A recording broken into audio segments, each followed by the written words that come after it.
भद्रं कर्णेभिः शृणुयाम देवाः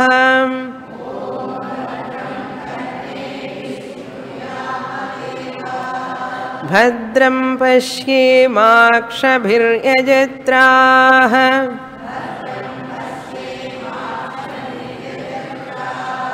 स्थिरैरङ्गैस्तुष्टुवागुंसस्तनूभिः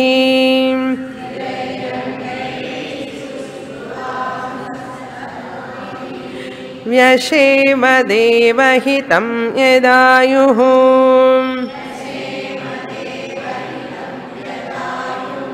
स्वस्ति न इन्द्रो वृद्धश्रवाः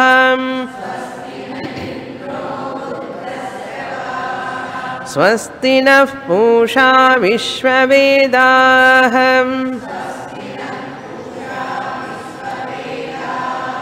स्वस्ति नस्तार्क्ष्यो अरिष्टनेमिः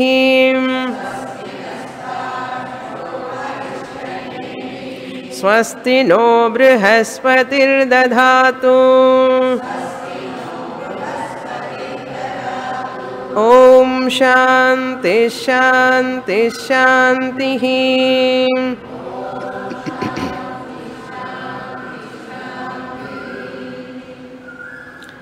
నాలుగవ మంత్రం వేదాంత విజ్ఞాన సునిశ్చితార్థాః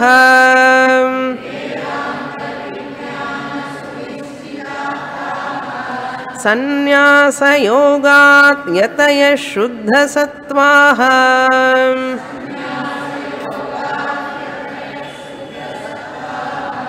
తే బ్రహ్మలోకేషు పరాంతకాలే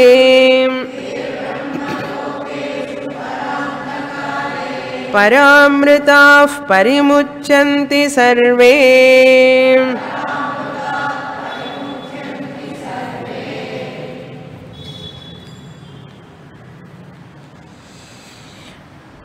బ్రహ్మదేవుడు ఆశ్వలాయనుడికి బ్రహ్మ విద్యని చెప్తున్నారు. ఈ బ్రహ్మ విద్య అనేటువంటిది శ్రద్ధ భక్తి వలననే లభిస్తుంది. మొదటి అర్హత అది ఉండాలి. తర్వాత ధ్యాన యోగాత్ అష్టాంగ యోగం అనేటటువంటి ఒక 8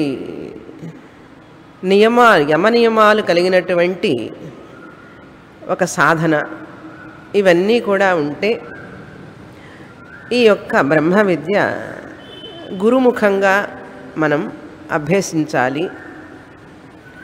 అలా అభ్యసించినప్పుడు ఇది లభిస్తుంది అని చెప్తున్నారు ఇక్కడ. మూడవ మంత్రంలో ఇది ఎలా లభించదు అని కూడా చెప్తున్నారు. శ్రద్ధ ఉన్నవారికి ఇది లభిస్తుంది, శ్రద్ధతో దీన్ని పొందాలి. శ్రద్ధ అంటే ఏమిటి విన్నాం తత్వబోధలో? గురు వేదాంత వాక్యేషు విశ్వాస శ్రద్ధ అన్నారు. గురువు చెప్పే వేదాంత వాక్యం నందు మనకు అత్యంతమైనటువంటి శ్రద్ధ ఉండాలి. ఎందుచేతనంటే శాస్త్రంలో చెప్పిన విషయాలు గురువు చెప్పేటప్పుడు మనకు ప్రాపంచికంగా మనకున్న అనుభవానికి చాలా విరుద్ధంగా ఉంటాయి. మనకు తెలిసిన విషయాలు మనం ఊహించుకున్నటువంటివి మన ఆలోచన పద్ధతికి శాస్త్రం చెప్పే విషయాలకి మన గురువు చెప్పేటప్పుడు మనకు సమన్వయం కుదరదు. ఇది సాధ్యం కాదే, ఇది ఎలా అనిపిస్తుంది, ఇది ఎట్లా అని అనిపిస్తుంది. అలాంటప్పుడే మనకు శ్రద్ధ కావాలి. గురువు మనకు అర్థమయ్యేది చెప్పేస్తే మనకు శ్రద్ధే అవసరం లేదు. మనకు తెలిసింది ఆయన చెప్తే శ్రద్ధే ఉందండి అందులో. గురువు చెప్పేటువంటి విషయాలు చాలా నిగూఢమైనటువంటివి, కొన్ని మన మనస్సుకి మన బుద్ధికి ఒప్పుకునేటట్లుగా ఉండవు. అప్పుడే శ్రద్ధ కావాలి. ఇది చాలామందిలో లోపిస్తుంది. శాస్త్రానికి తెలుసు. అందుకని శాస్త్రం ఏం చెప్తుందంటే, నేను చెప్పేటటువంటివి నీ బుద్ధికి మనస్సుకి ఒప్పుకోకపోయినప్పటికీ కూడా నా మీద శ్రద్ధ ఉంచాలి అంటుంది శాస్త్రం. అలెలాగండి అన్నారు. అంతే అన్నది. ఎందుకంటే నీ మనస్సుకి బుద్ధికి అందనటువంటి విషయాలు నేను చెప్తున్నాను కనుక నువ్వు నమ్మవలసిందే. నన్ను శ్రద్ధతో నమ్మాలి. అది ఉంటే ఆ శిష్యుడు అదృష్టవంతుడు.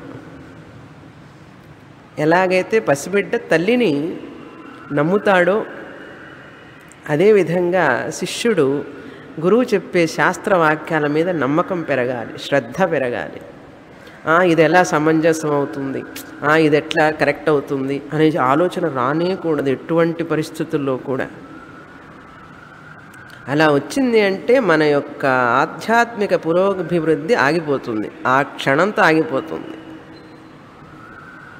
ఇటువంటి శ్రద్ధ ఎంతకాలం పెట్టుకోవాలి? మనకు జ్ఞానం వచ్చి బ్రహ్మనిష్ఠులం అయ్యే వరకు ఈ శ్రద్ధ ఉండాలి. ఎంత కష్టమో చూడండి. ఆ శ్రద్ధతో భక్తి, ఆ గురువు మీద భక్తి శ్రద్ధ, శాస్త్రం మీద భక్తి శ్రద్ధ, అత్యంతమైన భక్తి, చెరగనటువంటి భక్తి. భక్తి పెరుగుతూ ఉండాలి, శ్రద్ధ పెరుగుతూ ఉండాలి. కానీ ఏనాడు కొంచెం కూడా తరగకూడదు. తరగడానికి చాలా అవకాశాలు ఉన్నాయి. శ్రద్ధాభక్తి తరగడానికి చాలా అవకాశాలు వస్తాయి. కానీ అటువంటివన్నిటి నుంచి తట్టుకొని దాటి దశాబ్దాలు పట్టవచ్చు. ఆ శాస్త్రంలో చెప్పిన విషయాన్ని మనకు జీర్ణించుకోవడానికి ఆ గురువు మీద శ్రద్ధాభక్తిని అంత దీర్ఘకాలం మనం పెంచుకుంటూనే ఉండాలి, తరగకుండా చూసుకుంటూ ఉండాలి. ఎవరు చెప్తున్నారు? బ్రహ్మదేవుడు చెప్తున్నాడు, నేను చెప్పలే. బ్రహ్మదేవుడు అశ్వలాయనుడి చెప్తున్నాడు. ఓ అశ్వలాయన, అలా శ్రద్ధభక్తి ఉండి ధ్యానయోగాత్ అన్నీ నియంత్రణ చేసుకొని, మనసు బుద్ధి చిత్తాన్ని అంతా నియంత్రణ చేసుకొని ధ్యానయోగంలో ప్రవేశించాలి. ఏకరూప ధ్యానం, అనేక రూప ధ్యానం చేస్తూ అరూప నిధిధ్యాసనానికి వెళ్ళాలి. అప్పుడే నాయన ఇది లభిస్తుంది అన్నాడు. ఇది దేనివల్ల లభించదు ఈ బ్రహ్మజ్ఞానం? నా కర్మణ, ఎన్ని కర్మలు చేసినా లభించదు నాయన అన్నారు. ఎన్ని యాగాలు, యజ్ఞాలు, హోమాలు, పూజలు, ఉపవాసాలు, ఎన్ని తీర్థయాత్రలు చేసినా కూడా లభించేటటువంటిది కాదు. మరి అవన్నీ ఎందుకండి అంటే, అవన్నీ నీకు చిత్తశుద్ధిని ఇస్తాయి, నీ మనస్సును నిర్మలం చేస్తాయి, అంతేకాని అవి జ్ఞానం ఇవ్వవు అన్నారు. నా ప్రజయా, ఎంతమంది నీకు పరివారం ఉన్నప్పటికీ కూడా, పిల్లలు, సంసారం, పెద్ద పెద్ద కుటుంబం అయినా కూడా వాళ్ళందరూ కూడా నీకు మోక్షాన్ని ఇవ్వలేరు. నా ప్రజయా నా ధనేన, ఎంత ధనవంతుడు అయినప్పటికీ కూడా, నువ్వు పుస్తకాలన్నీ కొనుక్కొని ఇంటి నిండా పెట్టుకున్నప్పటికీ కూడా ధనం ఉంది కదా అని గురువు గారికి ఎంత ఎక్కువగా గురుదక్షిణ ఇచ్చినప్పటికీ కూడా ధనం వల్ల వస్తుందని మాత్రం అనుకోవాకు అన్నారు. శ్రద్ధాభక్తి లేకుండా ధనం మాత్రం వస్తుందని చెప్పి అనుకోవాకు అన్నారు. ధనేన, నా ధనేన అని అనుకోవాలి. అక్కడ నా రాసుకోవాలి. నా ధనేన,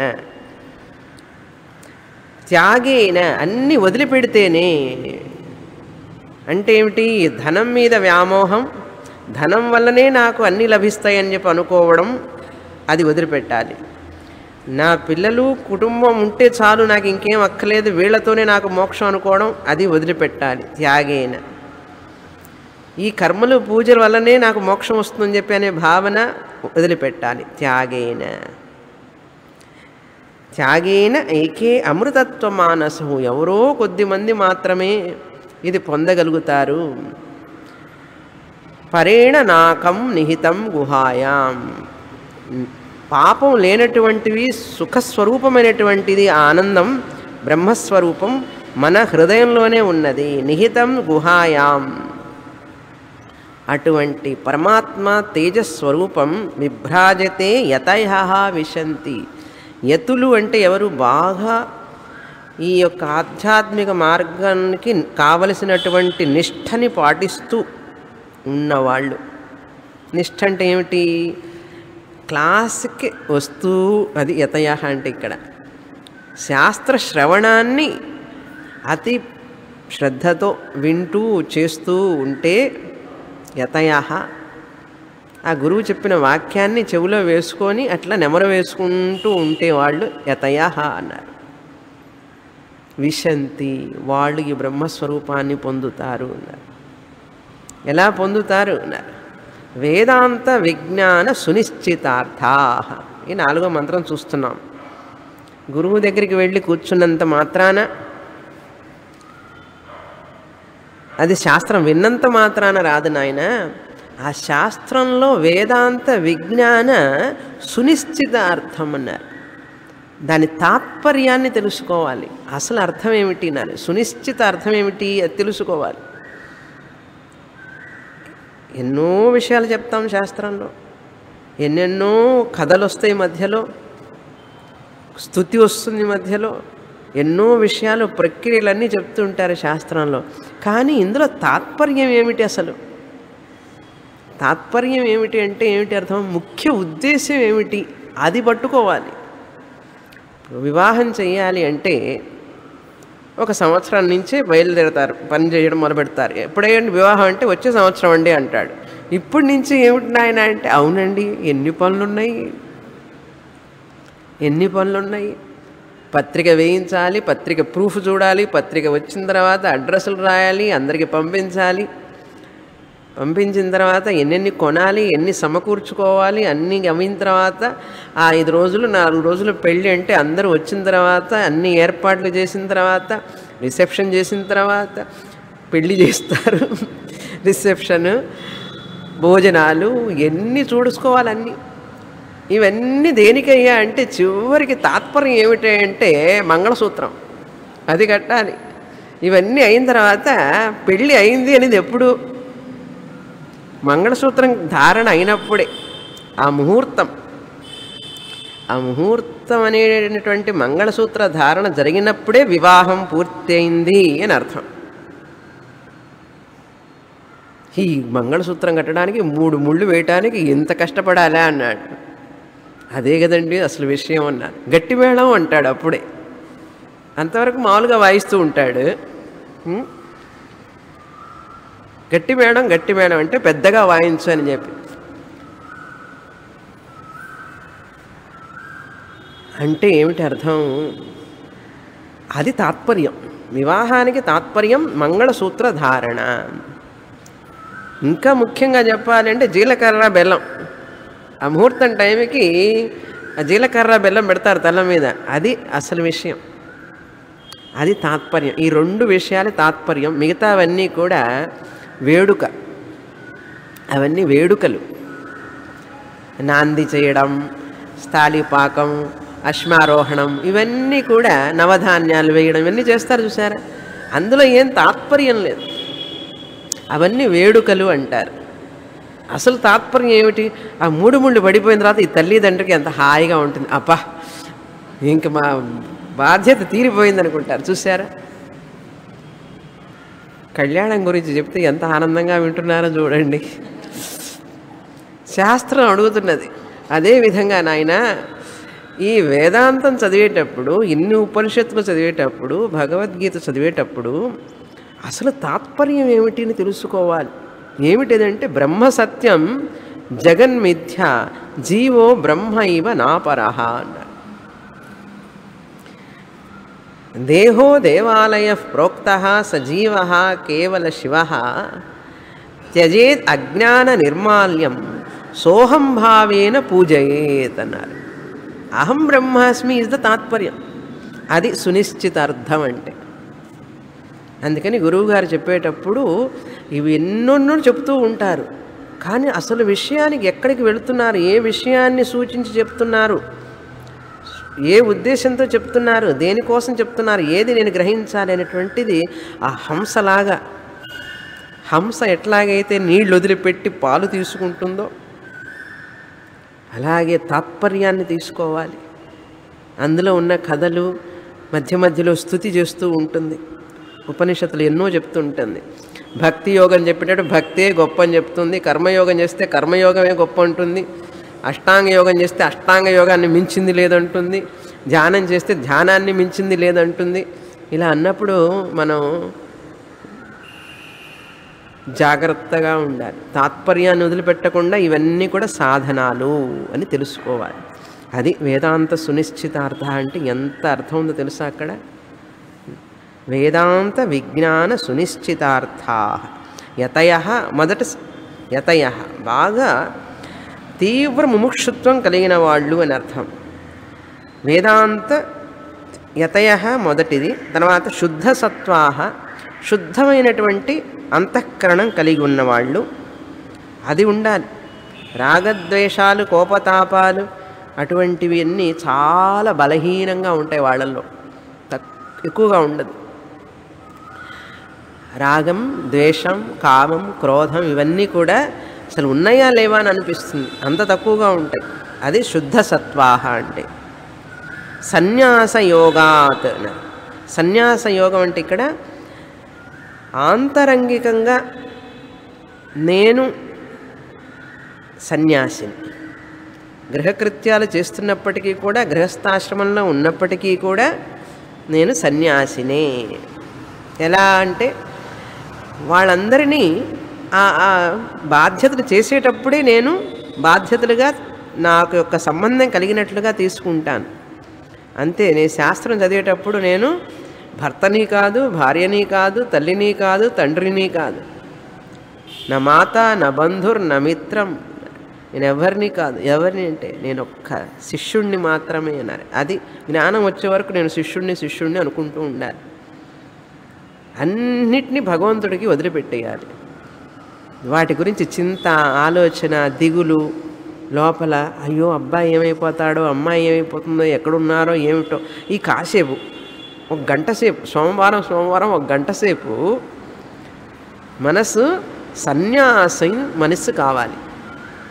లేకపోతే ఏమవుతుంది, కైవల్యోపనిషత్తు వింటూనే మా వారు ఎక్కడున్నారో, పాండి బజార్కి వెళ్ళారో లేదో, రంగనాథ్ స్ట్రీట్లో ఉన్నారో, లేకపోతే మా అబ్బాయి ఎప్పుడు వస్తాడో ఏమో ఊరి నుంచి, మా అమ్మాయికి మంచి భర్త దొరకాలి, ఇట్లాంటివన్నీ ఆలోచిస్తున్నాం అనుకోండి, అది ఎక్కడ సన్యాస యోగం అన్నాను.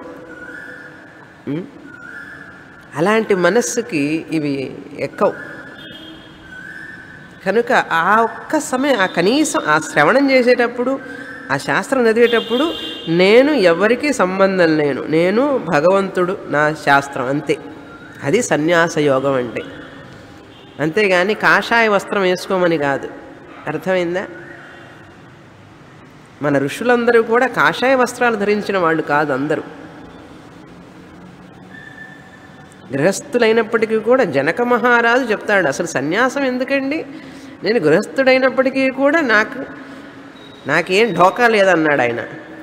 అంత ధైర్యం ఆయనకి గృహస్థాశ్రమంలోనే ఉండి. కనుక మనస్సుని తామరాకు మీద నీటి బొట్టులాగా ఉంచడమే సన్యాసం. కష్టం కొంచెం. కృష్ణ పరమాత్మ ఏం చెప్తారు 5వ అధ్యాయంలో, గృహస్థాశ్రమమే చాలా మంచిది అంటారు ఆయన. గృహస్థాశ్రమే మంచిది. సన్యాస కర్మయోగస్తు కర్మయోగ విశిష్యతే అన్నారు. హే అర్జున, గృహస్థాశ్రమమే చాలా శ్రేష్టమైనటువంటిది అన్నారు. అప్పుడు శంకరాచార్యుల వారు, ఆయన సన్యాసి కదా, గృహస్థాశ్రమే శ్రేష్టం అంటే సన్యాస ఆశ్రమం కానట్లయిపోతుంది కదా, అందుకని ఆయన ఏం రాస్తారంటే అదంతా స్తుతి అన్నారు. అది ఒకే స్తుతి. గృహస్థాశ్రమంలో ఉంటే ఎంత కష్టం, అందుకని మేనేజ్ అన్నాడు. గృహస్థాశ్రమంలో ఉంటూ వేదాంతం చదవడం మేనేజ్ చేసుకోవచ్చు, యూ కెన్ మేనేజ్. సన్యాసాశ్రమంలో ఉంటే చాలా తేలిక అంటారు శంకరాచార్యుల వారు. భాష్యం రాసేటప్పుడు సన్యాసులకు ఏమంటే బాధ్యతలు ఉండవు, ఎక్కువ సమయం లభిస్తుంది, ఏ ఆలోచనలు బాధ్యతలు లేకపోవడం వల్ల ఆలోచనలన్నీ మనస్సు ఏకీకృతం చేయగలరు. కనుక వాళ్ళకి సులభం అని చెప్పి శంకరాచార్యుల వారు చెప్తారు. మరి కృష్ణుడు అట్లా చెప్తారు, ఈయన ఇలా చెప్తారంటే శంకరాచార్యుల వారు చెప్తారు, కృష్ణుడు ఊరికి పొగుడుతున్నాడు గృహస్థాశ్రమాన్ని, కానీ చాలా కష్టం అని చెప్తారు ఆయన. దానికి స్వామీజీ గారు ఒక ఉదాహరణ ఇస్తారు. ఎట్లాగంటే స్క్రూని నైఫ్తో ఒక్కొక్కసారి స్క్రూ డ్రైవర్ లేకపోతే ఏం చేస్తాం, స్క్రూని ఒక నైఫ్తో పెట్టి తిప్పుతాం. తిప్పారు ఎప్పుడన్నా? ఒక నైఫ్తో తిప్పడం స్క్రూని, నైఫ్తో స్క్రూని డ్రైవ్ చేయాలి. స్క్రూ డ్రైవర్ లేకపోతే ఏం చేస్తాం? ఒక్కోసారి పండ్లు ఉంటాయి, కత్తి ఉండదు కట్ చేయడానికి, అప్పుడు స్క్రూ డ్రైవర్తో కట్ చేస్తాం. ఎట్లా ఉంటుంది? కట్ చేయగలం, కానీ you manage to drive the screw with knife.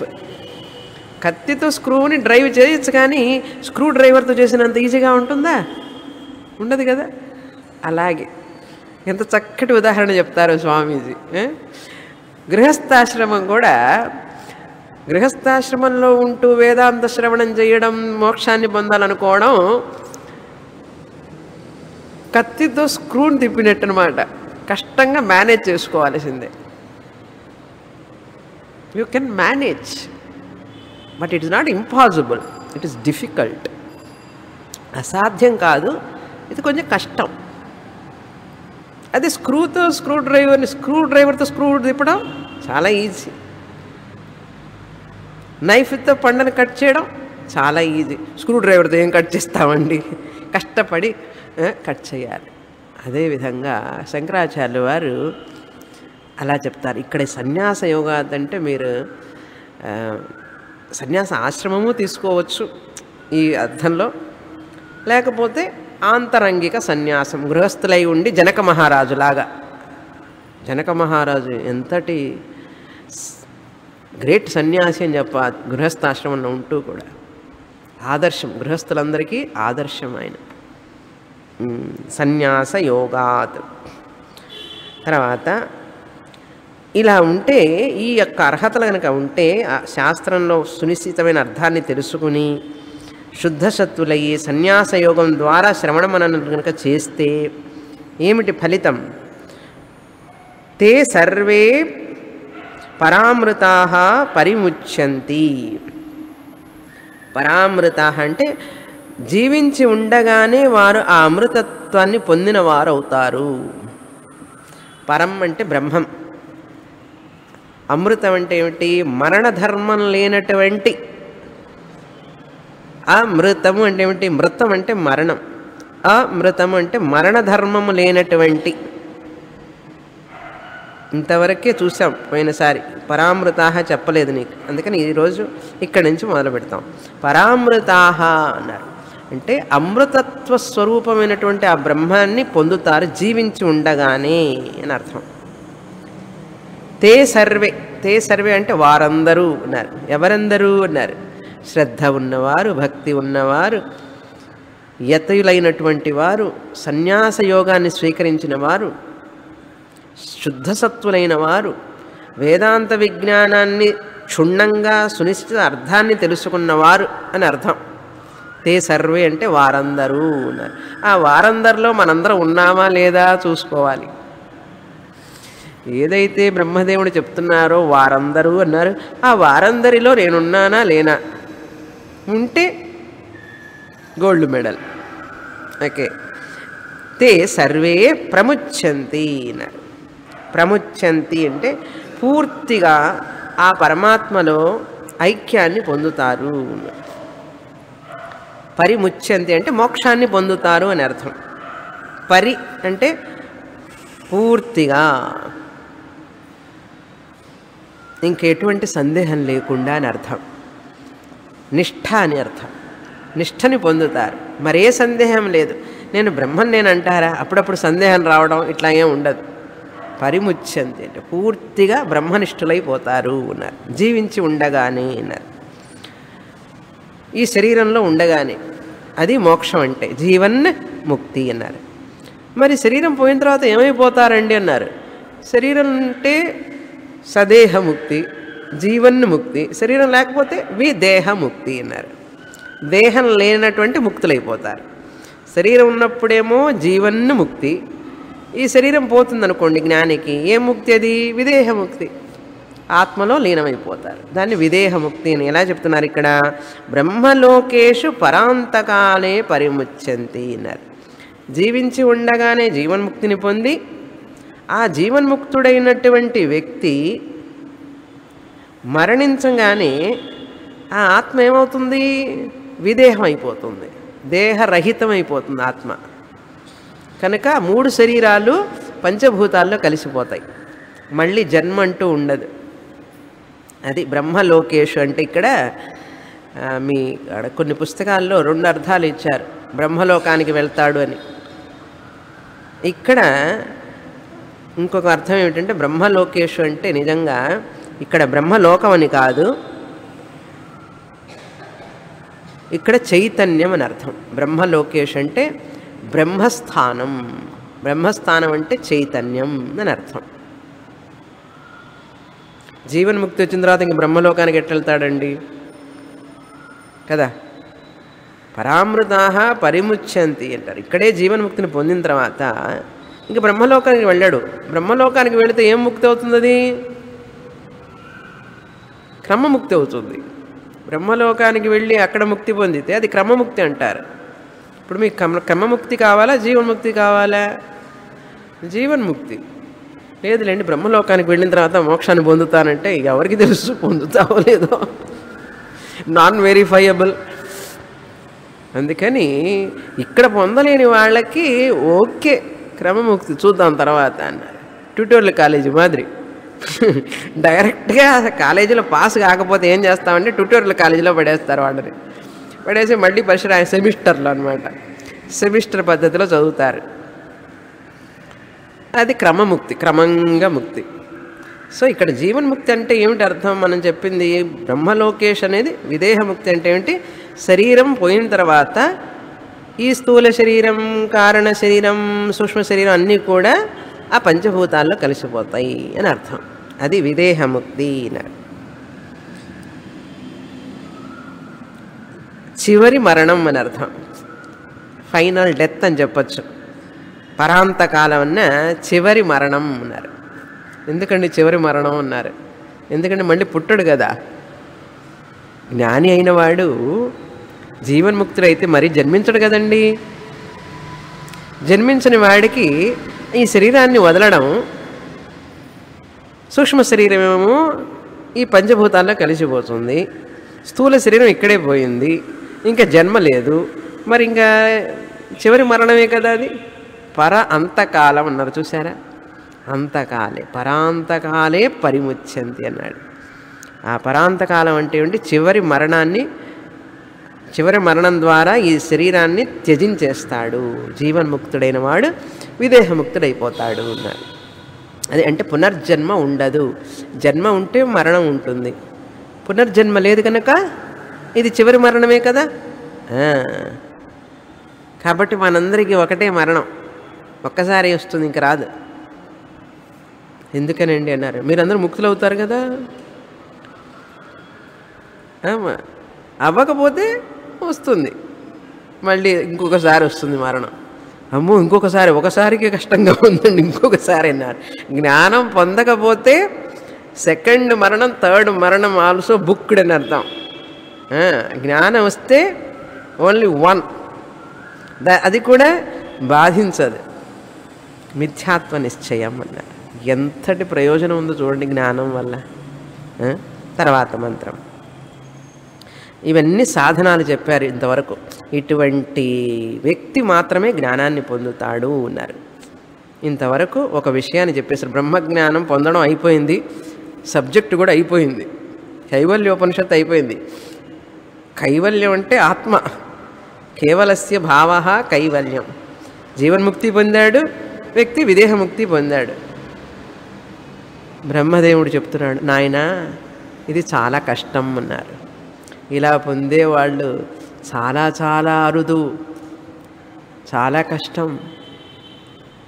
మరి ఇంకా కష్టమైతే నన్ను వెళ్ళిపోమంటావా అన్నాడు. నువ్వు వెళ్ళిపోవద్దు, కూర్చో చెప్తాను, దీనికి మార్గం ఉంది, దీన్ని సులభతరంగా పొందడానికి మార్గం నేను చెప్తాను అన్నారు. ఇది ప్రయత్నం చేసేటప్పుడు మనం ఫలాన్ని పొందలేం తొందరగా, చాలా కష్టంగా ఉంటుంది. అలా అని చెప్పి నిరుత్సాహపడకూడదు. మనం నిరుత్సాహపడకుండా ఉండాలి అంటే పద్ధతి తెలుసుకోవాలి, విధానం తెలుసుకోవాలి. చాలామంది అది తెలుసుకోరు, వింటూ ఉంటారు శాస్త్రం రోజుల తరబడి, నెలల తరబడి, సంవత్సరాల తరబడి వింటూనే ఉంటారు. కానీ దీన్ని సులువుగా చేసుకునే మార్గం ఏమిటని దానికోసం వెతకరు, దానికోసం ప్రయత్నం చెయ్యరు ఎక్కువ మంది. అందులో చాలామంది ఫెయిల్ అవుతారు.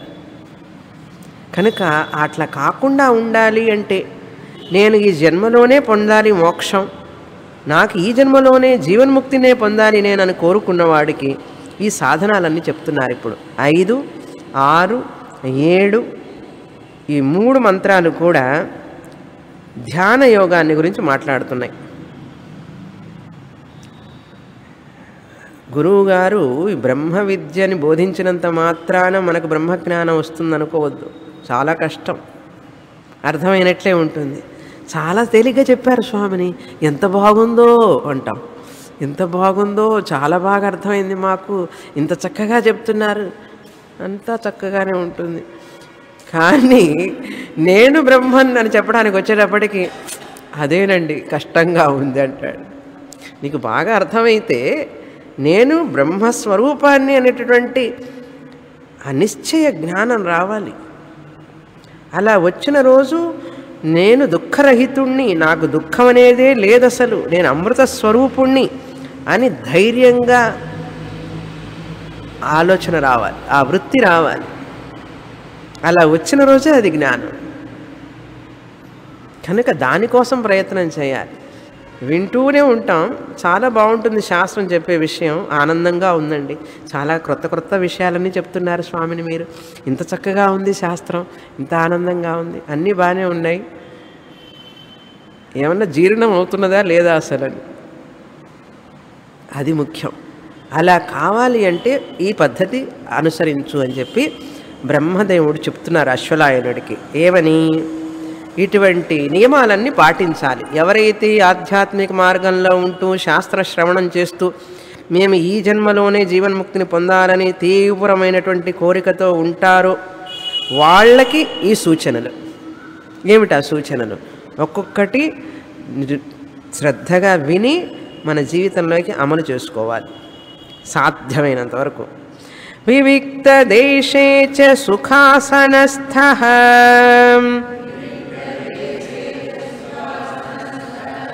శుచి సమగ్రీవ శిరశరీరః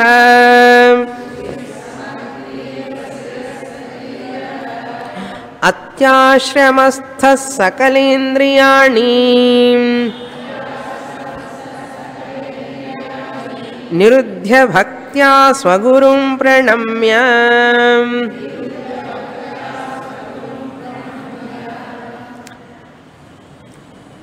నేను చెప్పేటటువంటి వేదిక్ మెడిటేషన్ ఉంది చూసారా, అంతా దీన్ని ఆధారం చేసుకొని. వేదిక్ మెడిటేషన్ ఎందుకన్నానంటే నేను చెప్పే ధ్యానం వేదం యొక్క పద్ధతిలో వచ్చినటువంటిది. ఆ ధ్యానం ఈ మంత్రాల ఆధారంగా చేసుకొని చెప్పబడినటువంటిది. అందుకని గురుముఖంగా పద్ధతిగా నేర్చుకోవాలి. శాస్త్రీయ ధ్యానం నేను చెప్పేది. వేదిక ధ్యానం అంటే శాస్త్రీయ పద్ధతిలో వచ్చినటువంటి ధ్యానం, శాస్త్రంలో చెప్పిన విధంగా వచ్చింది. ఎక్కడ చెప్పింది ధ్యానం గురించి అంటే ఇక్కడ చెప్పింది ఉపనిషత్తు. ధ్యాన యోగాద్ అవేహి అన్నారు కదా. ఏమిటి ఆ ధ్యాన యోగం అంటే? మెడిటేషన్ అంటే ఏమిటి అన్నారు? అది గురుముఖంగా నేర్చుకోవాలి. దానికి పద్ధతి ఉంటుంది, మెట్టుమెట్టుగా నేర్చుకోవాలి. అలా నేర్చుకున్నప్పుడు అది సద్వినియోగం అవుతుంది, మనకు ఫలాన్ని ఇస్తుంది. అంతేగాని సెల్ఫ్ మెడికేషన్ లాగా కడుపులో నొప్పి వస్తే మాత్ర వేసుకుంటాం, తలనొప్పి వస్తే నేనే మాత్ర వేసుకుంటాను అన్నీ నా దగ్గరే ఉంటాయి లెక్క అంత వరుసగా.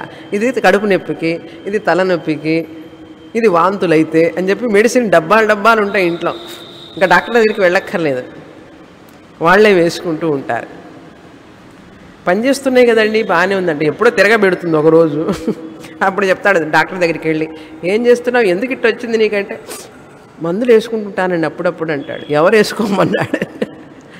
ప్రిస్క్రిప్షన్ లేకుండా మందులు వేసుకుంటే ఎట్లా ఉంటుంది? 199 మంది చేసే పనే ఇది కదా. ఒకసారి డాక్టర్ క్రోసిన్ రాసిస్తే జన్మజన్మాలు క్రోసిన్ వేసుకుంటూ ఉంటాడు. ఆ క్రోసిన్ బ్యాన్ చేశారని కూడా తెలియదు వీడికి. ఆ యాస్ప్రో, అనాసిన్ ఇవన్నీ కూడా బ్యాన్ చేశారు. వీడు అప్పుడెప్పుడు రాశారు డాక్టర్ గారు అని చెప్పి 20 సంవత్సరాల కిందట అదే వేసుకుంటానంటే ఎట్లా అన్నాడు. అదేవిధంగా ధ్యానం అనేటువంటిది ఏముందండి, కళ్ళు మూసుకొని కూర్చోవడమే కదా, కాసేపు గాలికి పీల్చుకోకుండా ఉంటే సరిపోతుంది. ధ్యానం చేస్తానన్నాడు. ఎవరు చెప్పారు నాయన అన్నారు. దీక్ష కావాలి, మంత్రజపం ఉండాలి, దానికి పద్ధతి ఉన్నది.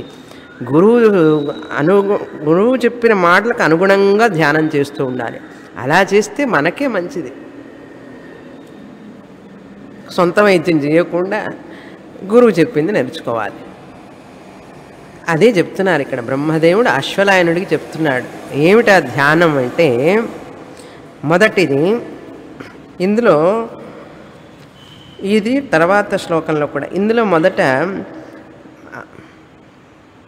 మొదటగా తీసుకోవలసింది వివిక్త దేశే అనేటువంటి తీసుకోవాలి.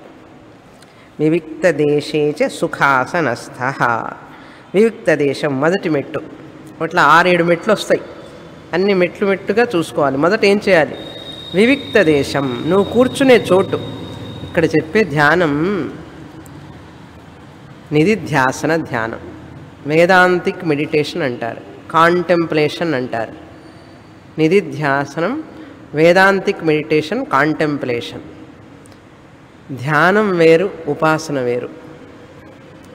ఉపాసన అంటే సగుణ ఈశ్వర ధ్యానం. రాముణ్ణి కానీ కృష్ణుణ్ణి కానీ మన ఇష్టదైవాన్ని ముందు పెట్టుకొని పూజ చేసి మనసులో తలుచుకుంటూ ధ్యానం చేయడం, దాన్ని ఉపాసనం అంటారు. ఉపాసనా ధ్యానం. ఉప అంటే సమీపం, ఆసనం అంటే కూర్చోవడం.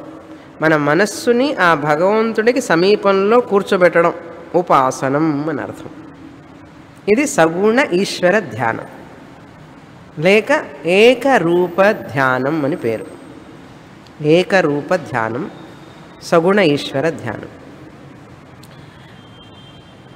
రెండవ ధ్యానం ఏమిటంటే అనేక రూప ధ్యానం, విశ్వరూప ధ్యానం. ఏకరూప ధ్యానాన్నే చిత్త ఏకాగ్రత ధ్యానం అంటాం. అనేక రూప ధ్యానాన్నే ఎక్స్పాన్షన్ మెడిటేషన్ అంటాం. నా ఇష్టదైవాన్ని అంతటా చూడడం విరాట్ ధ్యానం, విశ్వరూప ధ్యానం. త్యాగరాజుల వారు రాముణ్ణే అంతటా చూసేవాడు, విశ్వరూప ధ్యానం. మీరాబాయి కృష్ణుణ్ణే అంతటా చూసేది, విశ్వరూప ధ్యానం. ఏకరూప ధ్యానం చేస్తూ సగుణ విశ్వరూప ధ్యానం, అన్ని రూపాలు ఆయనవే అనే ధ్యానం. ఇది రెండవ రకమైన ధ్యానం. మూడవ ధ్యానం అరూప ధ్యానం, నిర్గుణ బ్రహ్మ జ్ఞానం. అరూప ధ్యానం, దాన్నే నిధిధ్యాసనం అంటారు. దాన్నే నిధిధ్యాసనం అంటారు. అరూప ధ్యానం లేక నిర్గుణ ధ్యానం అన్నారు. ఈ నిర్గుణ ధ్యానం అనేటువంటిది ఎప్పుడు చేయాలి అంటే వేదాంతం అంతా చదివిన తర్వాత చేయాలి. అరూప ధ్యానం ఆత్మ అహం అస్మి అరూప రూపరహిత అనే ధ్యానం చేయాలి. నాకు రూపం లేదు, నేను ఆత్మస్వరూపాన్ని అనే ధ్యానం చేయాలి. సోహమస్మి, సోహం బ్రహ్మ అస్మి అనే ధ్యానం ఎప్పుడు చేస్తారు? ఉపనిషత్తులని చదివిన తర్వాత, భగవద్గీత చదివిన తర్వాత చేస్తే ధ్యానం అది. ఇది తెలియకుండా చాలామంది గురువులు శిష్యులకు ఏం చెప్తారంటే సోహం సోహం సోహం అని చెప్పి ధ్యానం నేర్పుతారు చాలామంది. అది ఎట్లా నేర్పుతారండి అంటే నేర్పుతారు వాళ్ళకి. సహ పరమాత్మ అహమస్మి అన్నారు. ఎలా చెప్తావయ్యా ఆ ధ్యానం అంటే ఏముందండి, సోహం సోహం అంటూ ఉంటే చాలు, నేను ఒకరోజు బ్రహ్మను అయిపోతానంటాడు. ఆ మంత్రం జపం ధ్యానం ఇవ్వనే కూడదు. శాస్త్రం చదవని వాళ్ళకి అది చెప్పకూడదు. ఆ చెప్పే గురువుకు తెలియదు, ఈ తీసుకునే వాళ్ళకి అంతకంటే తెలియదు. గురువుకే తెలియకపోతే శిష్యుడికేం తెలుస్తుంది? ఇలా చేసేవాడు చాలామంది ఉన్నారు. నన్నే అడిగారు వచ్చి చాలామంది, నేనేం చేస్తానండి అంటే సోహం ధ్యానం చేస్తానండి అన్నారు. తూ అంటే తారాదు ఆవిడకి. అటువంటి వాళ్ళకి సోహం ధ్యానం చేస్తే ఏం చేస్తారు? కనుక చాలామందికి ఏం చెప్తారో ఏం నేర్పుతారో వాళ్ళకే తెలియదు. ఏకరూప ధ్యానం చేయాలి, విశ్వరూప ధ్యానం చేయాలి. అది చేస్తూ నువ్వు శాస్త్రాన్ని చదివి అప్పుడు అరూప ధ్యానానికి వెళ్ళాలి. అసలు అరూపం అనే దాని మీద ధ్యానం ఎలా చేస్తావురా అంటే, ఏమోనండి తెలియదు, మా గురువుగారు చెప్పారన్నాడు. ఆయనకి ఎట్లా తెలుసురా అంటే, ఆయనకి తెలుసు అనుకున్నానండి నేను అంటాడు. సరే వదిలిపెట్టు ఆ విషయం. వివిక్త దేశ అన్నారు. ఇప్పుడు 3 విషయాలు చెప్పానా? ఏకరూప ధ్యానం. ఒకవేళ మీరు ఎవరన్నా సోహం ధ్యానం చేస్తూ ఉంటే తప్పుగా భావించకండి. చెప్పవలసిన విషయం కనుక చెప్పాలి. నేను చెప్తున్నాను, చూసారా మా స్వామిని వారు ఇట్లా నిందించారు, నేను సోహం ధ్యానం చేస్తుంటే మా గురువు గారు ఇచ్చారు సోహం ధ్యానం, అదెట్లా తప్పు అవుతుంది? అలా అనకూడదు. అందుకే చెప్పాను శ్రద్ధ కావాలని. ఇందాకనే చెప్పాను చూసారా, నేను ఎవరినో పూజిస్తాను, ఆయన్ని పూజిస్తాను, ఆయన పూజ మంత్రం ఇచ్చాడు నేను చేస్తాను. మీరు ఎన్నెన్నా చెయ్యండి, ఎన్నెన్నా పూజించండి, ఏ ధ్యానమన్నా చెయ్యండి, శాస్త్రంలో చెప్పింది చెప్పడం నా బాధ్యత అంతే. సద్హృదయంతో మీరు మీకున్నటువంటి ఆలోచనలు పక్కన పెట్టి ఇది విని తర్వాత అర్థమైన తర్వాత దాన్ని దీన్ని చూసుకోండి ఏమిటి విషయం అని, అప్పుడు ఆలోచించండి. అంతేకాని ఎవరో చెప్పింది ఒకటి తప్పు రైట్ అని చెప్పడానికి మనకు అర్హత లేదు. ఇది మనం శాస్త్ర పద్ధతిలో వింటున్నాం, ఇప్పుడు తెలుసుకుంటున్నాం. అంతేగాని నేను ఎన్నో సంవత్సరాల నుంచి పూజిస్తున్నానండి, ఎన్నో సంవత్సరాల నుంచి చేస్తున్నానండి కనుక అది ఎట్లా తప్పు అవుతుంది అలా అనకూడదు. ఏం తప్పు కాకూడదని ఏముంది? జన్మల నుంచి ఉన్నటువంటి అజ్ఞానం తప్పు కాదా? ఈ జన్మలో చేస్తున్నాను కాదు, ఎన్ని జన్మల నుంచి తప్పు చేసుకుంటూ వస్తున్నాం మనం. శరీరం నేను అనుకుంటూ వస్తున్నాం, ఎలా తప్పు కాకుండా ఉంటుంది? కనుక శాస్త్రం ముందు తల వంచాల్సిందే ఎవరైనా సరే. గురువుగారు చెప్తున్నారంటే దేన్ని బట్టి చెప్తున్నారు? శాస్త్రానికి అనుగుణంగా చెప్తున్నారు ఆయన. కనుక శాస్త్రం వేదం అది. కనుక మన అహంకారాన్ని మన ఈగోని పక్కన పెట్టాలి. ఏమో నేను చేసే మంత్రం, నేను చేసేటువంటి పద్ధతి తప్పు కావచ్చు, కనుక లెట్ మీ సీ మా గురువుగారు ఏం చెప్తున్నారు, ఈవిడేం చెప్తున్నారు విందాం, శాస్త్రం ఏం చెప్పిందో విందాం అనేటువంటి సహృదయత కావాలి. ఇది ఉండదు చాలామందికి. ఇది ఉండి అది శ్రద్ధ, అది భక్తి. ఇది లేకనే చాలామంది మిస్ అవుతారు. అంత దూరం వస్తారు, శాస్త్రం దాకా వస్తారు, వచ్చి వదిలిపెడతారు. ఎవరికి నష్టం? శాస్త్రానికి నష్టమా? గురువుగారికి నష్టమా? కాదు కదా. అందుకని శాస్త్రం వినేటప్పుడు మనం క్లాసులో కూర్చున్నప్పుడు నేను నమ్మినటువంటివి, నేను చేసే సాధనలు, నేను అనుకున్నటువంటి ఆలోచనలన్నీ కూడా 100% కరెక్ట్ అని చెప్పి అనుకోకూడదు. ఒకవేళ తప్పు కావచ్చు, దాన్ని ఇంకా సరి చేసుకునే మార్గం ఏదైనా ఉంటే నేను ప్రయత్నం చేయొచ్చు కదా. అలాంటి విశాల హృదయం కావాలి. అంతేగాని బావిలో కప్పలాగా నేను అనుకున్నదే కరెక్ట్ అని చెప్పి వెళితే ఎవరికి నష్టం? అందుకని ఆచితూచి అడుగు వేయాలి శాస్త్రం చదివేటప్పుడు. అంత తేలిక కాదు శాస్త్రం అంటే, నిప్పును పట్టుకున్నట్టే శాస్త్రం అంటే. ఇలాంటి ధ్యానం చేసుకోవాలి అంటే ముందు ఏం చేయాలి? ఇక్కడ బ్రహ్మదేవుడు అనుకుంటున్నాడు. ఇప్పుడు ఈ యొక్క విద్యార్థి శాస్త్రం అంతా చదివాడు, చదివిన తర్వాత బ్రహ్మసత్యం జగన్మిథ్య, నువ్వు చూసేదంతా కూడా నామరూపాల మిథ్య, నువ్వే సత్యస్వరూపానివి అని చెప్పిన తర్వాత శిష్యుడికి ఇంకా అనుమానంగా ఉంది. నాయన నువ్వు విన్నది ఎలాగంటే పంచదార పాలల్లో వేస్తే 1 స్పూన్ వేసాం, చూస్తే రుచి చూస్తే తీపి రాలేదు. 2వ స్పూన్ వేసాం, తాగి చూస్తే తీపి రాలేదు. 3వ స్పూన్ వేసాం, తీయగా లేదు. 4వ స్పూన్ వేసాం. ఎన్ని స్పూన్లు వేస్తావు? 1 స్పూన్ వేసినప్పుడే కలపచ్చు కదా, కలిపితే స్వీట్నెస్ వచ్చేది. వీడు కలపకుండా స్పూన్ మీద స్పూన్ వేస్తున్నాడండి పంచదార. అదేవిధంగా ఎన్ని చదివినా కూడా దానికి తగినటువంటి సాధన చేయకపోతే మనిషి చదివింది వంట పట్టదు. అక్కడ ఒక పక్కన శాస్త్రం చెప్తుంది, నీవుడు శుద్ధ బుద్ధ ముక్త స్వరూపుడివి, నీకు దుఃఖం అనేదే లేదు, దుఃఖాతీతుడివి, శరీర విలక్షణుడివి అంటుంటే నేనేమో ఇక్కడ దుఃఖంతో మునిగి కూర్చుంటుని వింటూనే ఉన్నా కానీ దుఃఖం పోవట్లేదే. అందుకే చెప్తున్నారు బ్రహ్మదేవుడు ఇక్కడ, నాయన అశ్వలాయన విన్నావు, విన్న తర్వాత దాన్ని ఇంకా జీర్ణించుకోవాలంటే వివిక్త దేశ, ఒక ఏకాంత ప్రదేశానికి వెళ్ళి కూర్చో. వివిక్త దేశ, దేశస్థితి, కాలస్థితి చెప్పలేదు.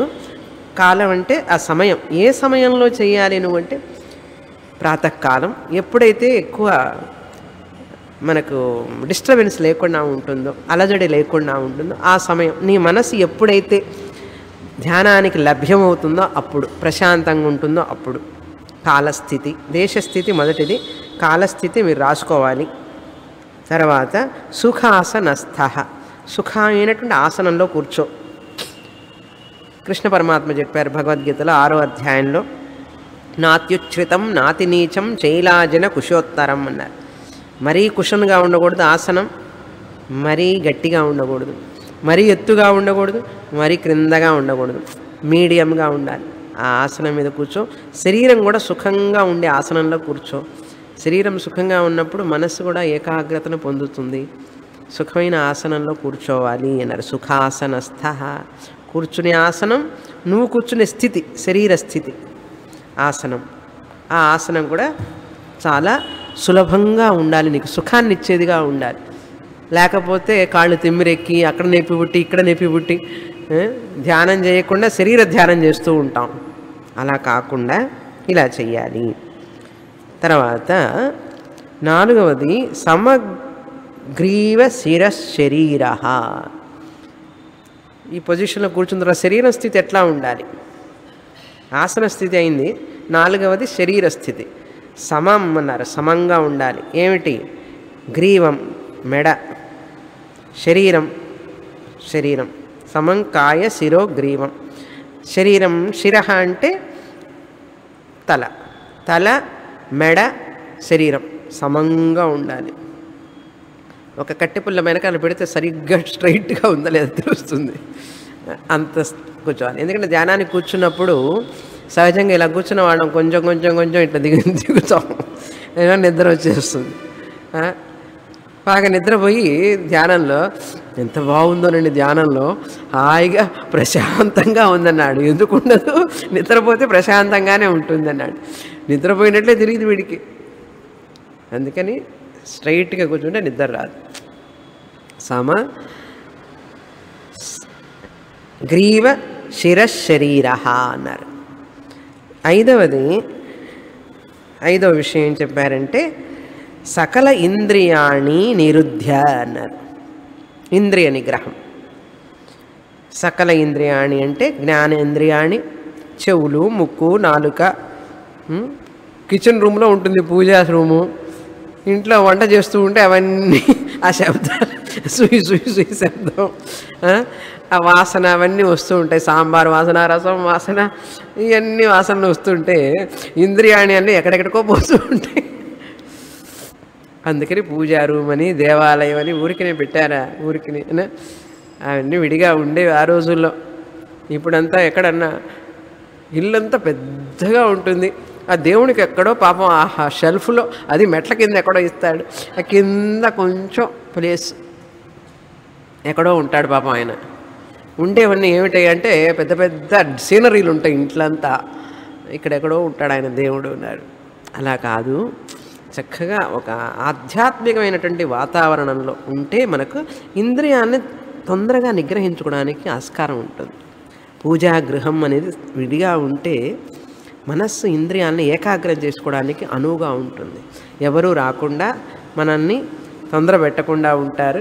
వాళ్ళ పని వాళ్ళు చేసుకుంటారు, మన పని మనం ధ్యానం చేసుకోవచ్చు కదా. అంటే ఎక్కడండి 600 square feet flat, 700 square feet ఫ్లాట్లో పూజా గృహం ఇంకేమన్నానా?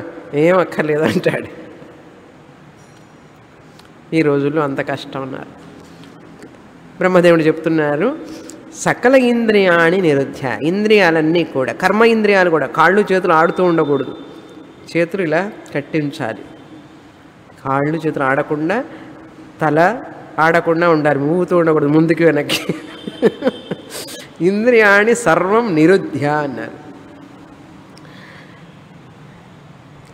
ఏమిటంటే ఇంద్రియాలన్నీ అటు ఇటు వెళుతూ ఉంటే బలహీనమైపోతాయి, బలహీనమైపోతే మనస్సు శక్తి హీనమైపోతుంది. ఎలాగైతే నదులన్నీ అటు ఇటు, నీళ్లు అటు ఇటు పోతూ ఉంటే దాన్ని పొలానికి మళ్లించడానికి కష్టం.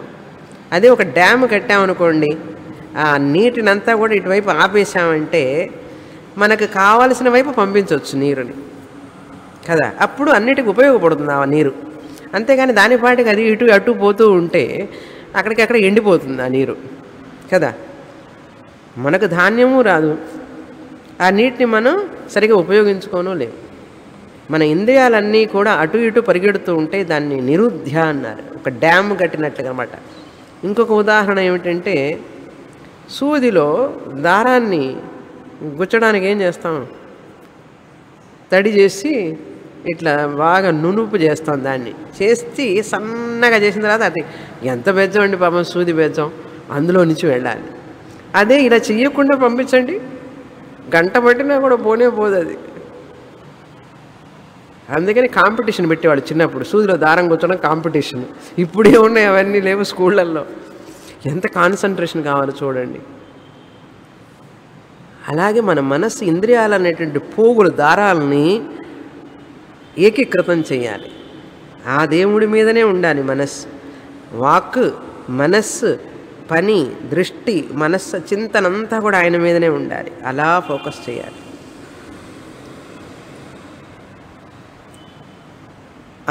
ఇక్కడ సకల ఇంద్రియాణి నిరుధ్య అన్నారు. ఇక్కడ ప్రాణ నియమం కూడా చెప్పుకోవాలి. ప్రాణస్థితి, ఇంద్రియ స్థితి, మనస్థితి అన్నీ కలిసి ఉన్నాయి అందులో. మనస్సు కూడా చెప్పాలి, నేను ధ్యానం చేస్తున్నాను, కాసేపు ఓ మనసా ఎక్కడికి వెళ్ళవాకు, ఇక్కడే ఉండు, నాకు సహాయం చెయ్యి అని చెప్పి మనసుకు చెప్పుకోవాలి మనమే. అది మనస్థితి. నేను ధ్యానం చేసేవాడినే కానీ ఒక తల్లిని, భార్యని అలాంటివి ఏమీ కాదు. నేను ఇప్పుడు ఒక ధ్యాతని, నేను దేవుడు, నేను అంతే, ఇంకేం ఉండకూడదు. అటువంటి మనస్థితి ఉండాలి.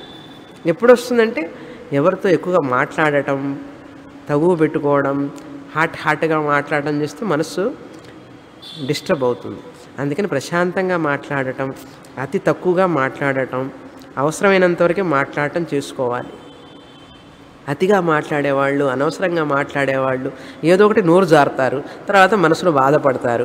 ఆ మనసేతో వచ్చి కూర్చుంటే ధ్యానం ఏం ధ్యానం చేస్తాడండి? అందుకని సాధ్యమైనంత వరకు మనస్సుని అలజడి చేసుకోవాకు, మనస్సులో అలజడి కలిగేటట్లుగా ప్రవర్తించవాకు, అతిగా మాట్లాడవాకు, అనవసరంగా మాట్లాడవాకు. అది ఇంద్రియ నిగ్రహం అంటే. డే టు డే రొటీన్ లైఫ్లో ఇంద్రియాన్ని నిగ్రహించు. అవి నీకు సహాయపడి మనస్సుని తేలికగా ఏకాగ్రం చేయడానికి సహాయపడతాయి. ఇవన్నీ చేయకుండా ఊరికి చదివేసి శాస్త్రం చదివితే ప్రయోజనం లేదు. అందుకని వేదాంతం చదివే వ్యక్తి ఫస్ట్ మొదటిదంటే వాంగ్ నిరోధ. ఎక్కువగా మాట్లాడాడు, అనవసరంగా మాట్లాడు, తూచి మాట్లాడతాడు. ఎందుకంటే ఎక్కువగా మాట్లాడాలంటే మనస్సు ఎక్స్ట్రావర్టెడ్ అయిపోతుంది, బాహ్యం పరిగెడుతూ ఉంటుంది మనస్సు. అందుకని ఎక్కువగా మాట్లాడేవాళ్ళు, అతిగా మాట్లాడేవాళ్ళు, అనవసరంగా మాట్లాడేవాళ్ళు సునిశ్చితమైనటువంటి విషయాన్ని అర్థం చేసుకోలేరు. అందుకని తక్కువగా మాట్లాడాలి. వాల్యూమ్ కూడా ఎక్కువగా మాట్లాడకూడదు. ఎక్కువ వాల్యూమ్ను మాట్లాడామంటే ఏమిటి అర్థం? ఇక్కడ గందరగోళం ఉందని అర్థం. వాల్యూమ్ కూడా తగ్గించుకోవాలి. ఇక్కడ మనిషి దగ్గరలో ఉన్నప్పుడు నువ్వు ఎందుకు పెద్ద మైకులో మాట్లాడినట్టుగా మాట్లాడతావు, స్పీకర్లో పెట్టి, లౌడ్ స్పీకర్ లాగా? అక్కడే తెలిసిపోతుంది ఎంత నిగ్రహం ఉంది అని. కనుక మనిషి ఇక్కడ ఉంటే ఎంత వాల్యూమ్లో మాట్లాడాలి అంత వాల్యూమ్లోనే మాట్లాడాలి. ఎక్కువ వాల్యూమ్లో మాట్లాడామంటే అది కమ్స్ అండర్ హింస. ఎందుకంటే నేను అవతల వాళ్ళని డిస్టర్బ్ చేస్తున్నాను కదా. నేను చెప్పే మాట ఈ వ్యక్తికే కదా చెప్తున్నాను, ఇది 10 మందికి ఎందుకు వినపడాలి అంటే ఏమిటి అర్థం? వాళ్ళందరినీ నేను డిస్టర్బ్ చేస్తున్నాననే కదా అర్థం. ఈ పెద్దగా మాట్లాడే వాళ్ళకి అలవాటు ఉన్నవాళ్ళు అస్సలు వాళ్ళని జీవితంలో కూడా మార్చలేము.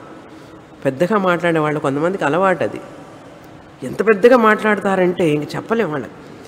గ్రౌండ్ ఫ్లోర్లో మాట్లాడుతుంటే సెకండ్ ఫ్లోర్లోకి వినపడుతుంది. ఎందుకు అంటే ఏమిటోనండి అలవాటు అయిపోయిందండి అంటాడు. కొంచెం వాల్యూమ్ తగ్గించుకోవచ్చు కదా అంటే అప్పుడు తగ్గిస్తారు, తర్వాత మళ్ళీ మామూలే. చాటర్ బాక్స్ అంటారు, చాటర్ బాక్స్. అందుకని నాలుకని నిగ్రహించుకోవాలి, చాలా నిగ్రహించుకోవాలి నాలుకని. ఇది ఉండదు చాలామందికి. నేను మాట్లాడే మాట అవతల వాళ్ళకి అసౌకర్యంగా ఉండకూడదు, ఈ శబ్దం వల్ల వాళ్ళకి అసౌకర్యం ఏర్పడకూడదు, ఈ మాటల వల్ల వాళ్ళకి అనవసరం. ఇవన్నీ వెళ్ళి వాళ్ళని డిస్టర్బ్ చేస్తాయి కదా, వాళ్ళకి అనవసరం ఈ మాటలు. పెద్దగా మాట్లాడటం వల్ల ఎంత ఇబ్బంది కలిగిస్తున్నాం మనం అందరికీ. లౌడ్ స్పీకర్ పెట్టడం, రేడియో పెట్టడం, టీవీ పెట్టడం, ఇవన్నీ కూడా ఏమైనా సరే స్వామిని క్యాసెట్లు కదా చెప్పి అందరు వినమని చెప్పి ఇంట్లో పెడితే వాళ్ళందరికీ స్వామిని మీదనే కోపం వస్తుంది, ఎవరు ఈ స్వామిని అని.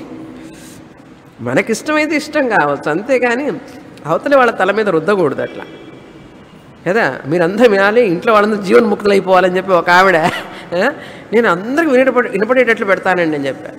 ఆ తాతగారి ఇంట్లో అందరికీ వినపడేటట్లు, మనవాళ్ళకి మనవరాళ్ళకి వినపడాలని చెప్పి నా స్పీచ్ పెడతారు. ఇంకా వాళ్ళకి జీవితంలో వేదాంతం అంటే వైరాగ్యమే వచ్చేస్తుంది. ఇలా ఎప్పుడు చేయకూడదు. మనం వినేది స్తోత్రమాల కావచ్చు, లెక్చర్ కావచ్చు, ఏదైనా కావచ్చు, వాళ్ళు వింటామంటేనే పెట్టాలి, కానీ అందరికి వినపడాలని పెట్టకూడదు, తప్పది. అలా చేయకూడదు. వాళ్ళల్లో ఇంట్రెస్ట్ కలిగించాలి ముందు, అంతేకాని ఏది కూడా పాట చూడ ఎంత బాగుందో విను అని చెప్పి బలవంతం చేయకూడదు ఎవరిని. అందుకనే ఇంద్రియ నిగ్రహం కావాలి మనిషికి. సకల ఇంద్రియాణి నిరుధ్యాన, వాంగ్ నిరోధ, కర్మ ఇంద్రియాణి, జ్ఞాన ఇంద్రియాణి, అన్ని ప్రాణాయామం చేయాలి. ప్రాణాపానౌ సమౌ కృత్వా నాసాభ్యంతరచారిణం. 6వ అధ్యాయం కృష్ణ పరమాత్మ ఎక్కడి నుంచి బారో చేశారంటే ఇక్కడి నుంచే, ఈ ఒక్క శ్లోకాల నుంచి 6వ అధ్యాయమే వచ్చింది. సకలేంద్రియాణి నిరుధ్య స్వగురుం ప్రణమ్య. దానికి ముందు ఇంకొకటి ఉంది, నిరుధ్య శుచి అన్నారు, శుభ్రంగా ఉండాలి. శుచి అంటారు, స్నానం చేసి కూర్చోవాలి. మనస్సు, వాక్కు, శరీరం అన్నీ శుద్ధంగా ఉండాలి. శుద్ధత లేకుండా చేయకూడదు. మనం కట్టుకునే వస్త్రం కానీ, మన మాటలు కానీ, మన ఆలోచన కానీ శుద్ధంగా ఉండాలి. అటువంటి శుద్ధి కావాలి మనిషికి. మానసిక శుద్ధి, వాచిక శుద్ధి, కాయిక శుద్ధి. తర్వాత శుచి అంటే శుద్ధి, ప్యూరిటీ అంటారు. 7వది ఏమిటి అంటే అత్యాశ్రమస్థ, సన్యాసం తీసుకుంటున్నారు. అత్యాశ్రమస్థ అంటే అధిక ఆశ్రమ అన్నారు. అంటే మానసిక సన్యాసం అని. మీ అందరికీ మానసిక సన్యాసం తీసుకోమని అర్థం. మానసికంగా సన్యాసి అన్నారు, అన్నీ వదిలిపెట్టాలి అని అర్థం. మనం ఏం చేస్తామంటే, మనం ఎక్కడికి వెళ్తే మనం వాళ్ళందరినీ తీసుకుపోతాం. మనసులో టికెట్ కొనేది ఒకడికి, అందరూ ట్రావెల్ చేస్తారు మనతో పాటే. ఎక్కడ కూర్చున్నా సరే హస్బెండ్ వస్తాడు, భార్య వస్తుంది, పిల్లలు వస్తారు, అందరూ తిరుగుతూ ఉంటారు మనసులో. అది కాదు, అత్యాశ్రమస్థ అన్నారు. సింగిల్గా కూర్చోవాలి, ఒక్కడిగా కూర్చోవాలి, ఎవరు ఉండకూడదు లోపల. అందరినీ ఇక టంగ్ టంగ్ అని కొడితే ఎవరు గుర్తుకు రాకూడదు, ఒక్కడిగా కూర్చోవాలి. తర్వాత ఏం చేయాలి, గురుం ప్రణమ్య, గురువుకు నమస్కారం చెయ్యి. నీ గురువుకి, ఏ గురువు దగ్గర అయితే శాస్త్రం చదివావో ఆ గురువుకి నమస్కారం చెయ్యి. ఇదేంటి వేదాంతిక మెడిటేషన్ కదా, కనుక ఆ గురువుకి నమస్కారం చెయ్యి అని చెప్తున్నారు. చేసి ఏం చేయాలి, భక్త్యా నమస్కారం చెయ్యి అన్నారు. నీ యొక్క స్వగురుం అన్నారు. ఎవరో గురువుకి నమస్కారం చేయకూడదు, నీ గురువుకు నువ్వు నమస్కారం చెయ్యి అన్నాడు. వాళ్ళకి ఎవరో గురువు అయితే ఆయనకి నువ్వెందుకు నమస్కారం చేయడం? నువ్వు ఎవరి దగ్గర అయితే దీక్ష తీసుకున్నావో, నువ్వు ఎవరి దగ్గర అయితే చదివావో ఆ గురువుకు నమస్కారం చేసి సాధన చేయాలి. ఎలా చెయ్యాలి అని తర్వాత అభ్యాసం వస్తుంది. ఇప్పటి వరకు అంత ప్రిపరేటరీ మెడిటేషన్ అయింది. ఈ ప్రిపరేషన్ అంతా అయిన తర్వాత అసలు ధ్యానం ఎలా చేయాలి, ధ్యాన స్వరూపం, ఇవి ధ్యానానికి లక్షణాలు. ఇవన్నీ ఇలాంటివన్నీ ప్రిపేర్ చేసుకు పెట్టుకొని ఇప్పుడు ధ్యాన స్వరూపంలోకి దిగాలి. తర్వాత చూస్తాం. పూర్ణమదః పూర్ణమిదం పూర్ణాత్ పూర్ణముదచ్యతే పూర్ణస్య పూర్ణమాదాయ పూర్ణమేవావశిష్యతే ఓం శాంతి శాంతి శాంతి హరి ఓం శ్రీ గురుభ్యో నమః హరి ఓం.